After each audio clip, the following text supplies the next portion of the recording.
Well, it's been a while since my last upload, my video revisiting Sonic Frontiers, and in it I got a lot of comments and dislike, mainly due to my controversial opinions, not only in regards to Sonic Frontiers, but also because of some of the things I said in the video about not only the Sonic series, but some of its characteristic elements. And while I do believe that some of the comments in that video were, let's say, a little childish, I consider some comments I got quite interesting, and they definitely made me think about many things. Some even made me reevaluate my stance in regards to some things I'd like to see in this series. However, in between all the comments, I also got a desire to make a video explaining my opinions on this series a little bit better. That is what gave me the idea to talk about the game that's singularly responsible for all of this. Not only my favorite Sonic game, but also my favorite video game in general. I'm talking about none other than...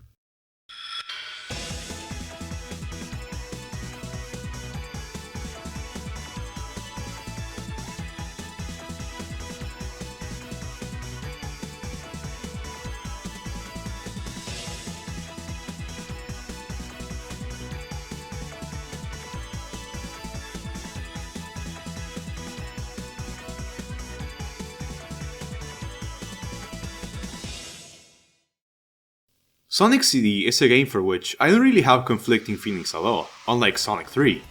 In fact, you might remember that in my Sonic 3 video I already talked a bunch about Sonic CD, so the question would be, what else is there to bring to the discussion? Well, while I did want to talk a little bit about Sonic CD's gameplay in this video and focus specifically on it instead of utilizing it as a springboard to discuss Sonic 3, there's many interesting things I felt I could say about Sonic CD that didn't necessarily have to do with its gameplay. And I felt like talking about Sonic CD could be an interesting way to address some points in regards to the Sonic series and utilize the game as a springboard to do so. Sonic CD is in many ways my ideal Sonic game, and that's why I wanted to talk about it. So yeah, without any more preamble, let's begin.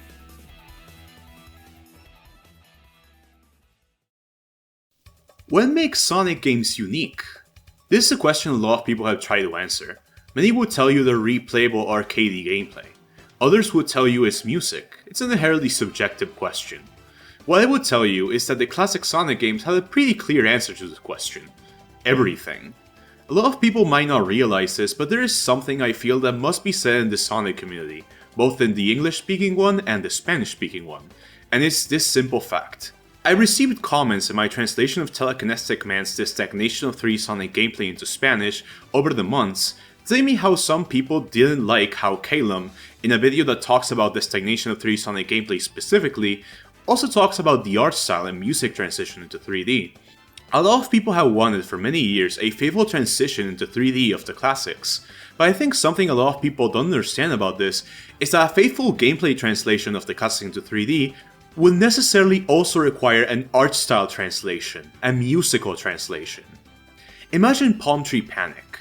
It has a lot of loops, it has a lot of ramps, some half pipes, it has a lot of curvature. What I don't think people understand is that these elements of Sonic level design are also an inherent part of its art style. If you wanted to make a classic Sonic game with its exact gameplay, but with the art style of Sonic Frontiers, that would be an impossible task. Because how are you going to make loops, half pipes, and a general classic Sonic terrain if you already committed to using a semi-realistic art style that makes you have to use semi-realistic terrain? If you were to include these elements into this art style, then it wouldn't be a semi-realistic art style anymore, it would be a completely different thing. An amalgamation, you could say. What I'm trying to say is that a transition of classic Sonic level design into 3D would necessarily require you to also transition its art style in some capacity, even if it's not 100% faithful. You would have to transition some elements that are part of the classic Sonic art style to allow for the same type of level design as those games, but you couldn't use a completely different art style. That's not to say that if you transition these elements of classic Sonic's art style, you will have managed to make a perfect recreation of the classic into 3D. Sonic Superstars did transition those elements, and yet it clearly does not feel like a proper classic Sonic game. It rather feels more like Sonic Lost World. But I think you get what I mean. And this doesn't just apply to the art style, it also applies to the music. If you were to transition the classics into 3D in gameplay and art style terms, would a soundtrack like the 2000 soundtrack really fit anymore? Or a soundtrack like Sonic Frontiers'? with its dubstep, punk rock, and orchestral music? Something that I feel like I failed to make clear in my last video is that the 2000 soundtracks, while I don't like them purely on the basis of being Sonic music, I do think they fit the games that they were made for. The reason why I'm critical of these soundtracks is because my vision for an ideal Sonic game does not align with these soundtracks. When I said in my last video that I wanted a return to more 90s pop sounding Sonic music, I was not talking about wanting Sonic Frontiers to be exactly the same game, but having Sonic CD's soundtrack. Of course that would never fit. Sonic CD's soundtrack is phenomenal, at least the Japanese one. I love it. But that's in part because it reinforces even more the game's charming and fantastical art style. And when it needs a more harsh, frenetic, or synthetic sound for the bad futures, it also has it. However, while I do feel that Sonic CD's soundtrack is the best one to date, and it's the soundtrack that best encapsulates the feeling of Sonic in my opinion, I'm also not stuck in the past. Some comments in my last video seem to suggest the idea that I simply want all Sonic soundtracks to sound the same and for there to be no innovation. However, I don't think that's the case. What I would like is that the Sonic games evolved naturally on these ideas that the classic games established. This world, the charming graphics, the incredible music. What I don't want is that they throw everything in the garbage in favor of following trends, which is what I feel like they did ever since 1998 with Sonic Adventure. Actually, I would like to share with you all some examples of where I think Sonic music could go if they innovated on the already existing music formula instead of throwing everything in the garbage and starting from scratch. Sonic R and the sound version of Sonic 3D Blast are great examples of where Sonic music could have gone if they did evolve on the 90s pop of classic Sonic, and are excellent examples of what I would like Sonic music to sound nowadays. But I'm not thinking of an official project, oh no. I'm thinking of a project made by a fan. I'm talking about nothing more and nothing less than...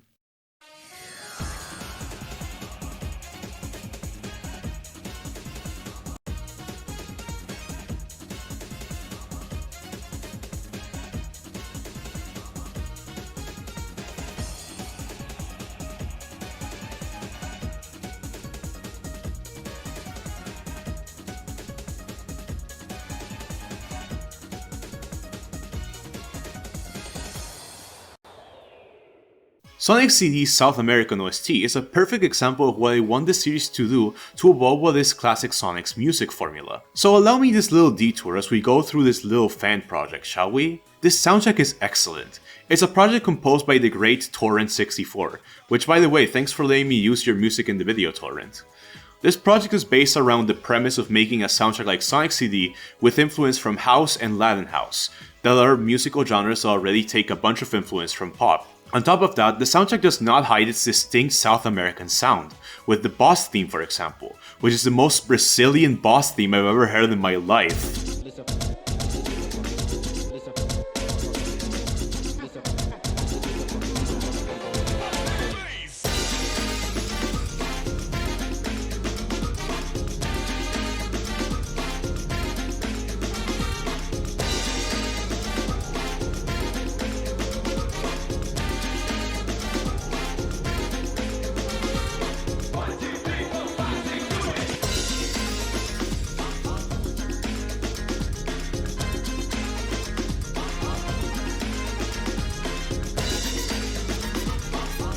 This is what I feel Sonic soundtracks could do.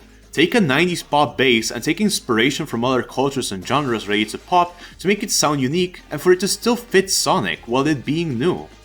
To round out this section, I feel like the music, art style, and level design of classic Sonic are all very much intrinsically linked. They are not aspects to be thought of as individual. The classic Sonic games were all intuitively thought to make a cohesive experience where every element fits the other. This is why I feel that a transition of the classics into 3D would have to necessarily transition all of those elements, and also the reason why I'm so critical of every aspect of modern Sonic games. I personally feel like Sonic CD is one of the games that gives me the most of what I look for in this series. It gives me the distinct gameplay, the beautiful music, and the charming art style so characteristic of the series, and everything within the game feels so cohesive and immersive. It truly does feel like a world. Sonic CD's gameplay is one that I feel is excellent, to be honest. I think it's the classic Sonic game I have the most fun with. The idea of having a mechanic of time travel that rewards you for keeping your flow through the level is excellent, and doing 6 time travels taking advantage of the main mechanics of the series is what makes Sonic CD my favorite classic Sonic game, without a doubt.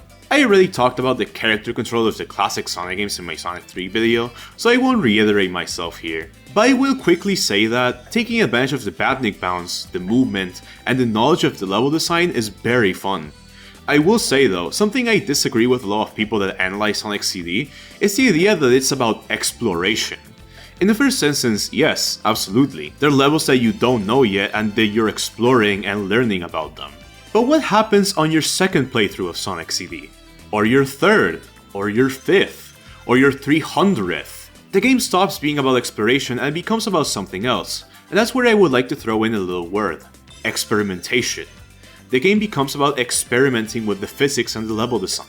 You already know what the level design is, so you're not really exploring it so much as you're experimenting with it. On top of that, I also feel like the possibilities of experimentation can depend on what character you're playing as. Playing as Knuckles in Sonic CD in the D compilation is very fun. I want to talk about this a little, as I haven't really seen many people do so. Knuckles in Sonic CD is broken, but in the best way possible. If you start a time travel to the right and start gliding to the left, the time travel continues, and with enough precision you can do stuff like this. On top of that, there's something which I'm sure is a bug, but it allows you to do some pretty fun things with Knuckles, where if you land from a glide and start spin dashing, the game will think that you're still moving, and will allow you to time travel in place, which is absolutely nuts. I like using this to land from a glide, start a spin dash, and release it immediately to keep the flow going. On top of that, utilizing the glide bounce with Knuckles is pretty fun, to be honest. As I said before in the video, Sonic CD is in many ways my ideal Sonic game, and it's precisely for things like this. The amount of creativity, the freedom it allows the player, it simply is without rival in this series. It's incredible. I would not be against a Sonic game that were different from the classics, that achieved these same things with different methods, but as I translated in Telekinetic Man's video, sería la forma más sensible. That's to say, sería la forma más sensata. God, that translation is fucking garbage.